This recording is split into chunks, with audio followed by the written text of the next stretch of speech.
లావుగా ఉండి ఫ్యాట్గా కనిపిస్తున్న ప్రతి వాళ్ళు అన్హెల్దీ కాదు. ఒకసారి ఈ క్లిప్ చూడండి.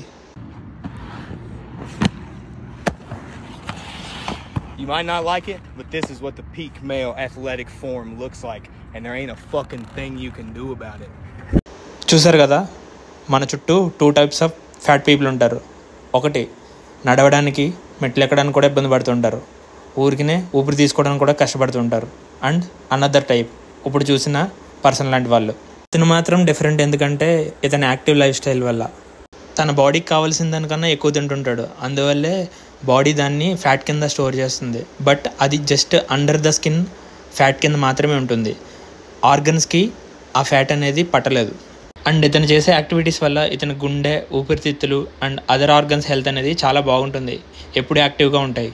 ఎవరైతే ఇలా యాక్టివ్ లైఫ్ స్టైల్ లేకుండా ఊరికినే తింటారో వాళ్ళకి మాత్రం ఏంటంటే ప్రతి ఆర్గాన్కి ఫ్యాట్ పట్టేస్తుంది. లైక్ ఊపిరితిత్తుల్లో గాలి తీసుకోవడానికి ఇబ్బంది కలిగించేలా ఫ్యాట్ పట్టేస్తుంది, గుండెకి బ్లడ్ సప్లై అవ్వకుండా ఫ్యాట్ పట్టేస్తుంది. సో వాళ్ళు ప్రతి చిన్న విషయానికి కష్టపడుతూ ఉంటారు.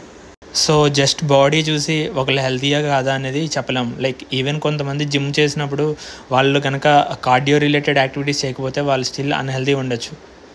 సో జిమ్మే చేయాలని రూల్ లేదు. మీకు నచ్చిన స్పోర్ట్స్ ఎంచుకోండి. బాస్కెట్బాల్ ఆడండి, ఫుట్బాల్ ఆడండి, లేకపోతే ఇంకేదన్నా స్పోర్ట్ ఎంచుకోండి. బట్ ఆ యాక్టివ్ లైఫ్ స్టైల్ అనేది మెయింటైన్ చేయండి. నేనంటే నా టీనేజ్లో బాగా సన్నంగా ఉండేవాడిని. లైక్ ఈవెన్ కూడా నవ్వు ఇప్పుడు ఒక జాకెట్ వేసుకుంటే నేనేం పెద్దగా కనిపించను. సో నేను I want to change that. అందుకని నేను ఆ టైంలో జిమ్ అనేది స్టార్ట్ చేశా. జిమ్ ద్వారా హెల్తీగా నాకు కావాల్సిన మజిల్ పుట్ ఆన్ చేయొచ్చు కాబట్టి నేను జిమ్ చూస్ చేసుకున్నా. బట్ మనందరికీ సేమ్ గోల్స్ ఉండవు కదా. కొంతమంది పవర్ బిల్డింగ్ అంటే వాళ్ళు స్ట్రెంత్ పెంచాలనుకుంటారు, కొంతమంది క్యాలిస్థెనిక్స్ వాళ్ళ బాడీ వెయిట్ని మాస్టర్ చేయాలనుకుంటారు, కొంతమంది నాలాగా మజిల్ పుట్ ఆన్ చేసి సమ్ యాస్థెటిక్స్ మెయింటైన్ చేయాలనుకుంటారు. సో మీకేం కావాలో తెలుసుకొని దాంట్లో ముందుకెళ్ళండి. ఇన్స్టాగ్రామ్లో ఒక ఇన్ఫ్లుయెన్సర్ ప్రెప్ సిరీస్ చేస్తున్నాడనో, లేకపోతే ఇంకో ఇన్ఫ్లుయెన్సర్ స్టెరాయిడ్స్ తీసుకుంటున్నాడనో అవి చూసి ఇన్ఫ్లుయెన్స్ అయ్యి రాంగ్ డైరెక్షన్లో వెళ్ళకండి.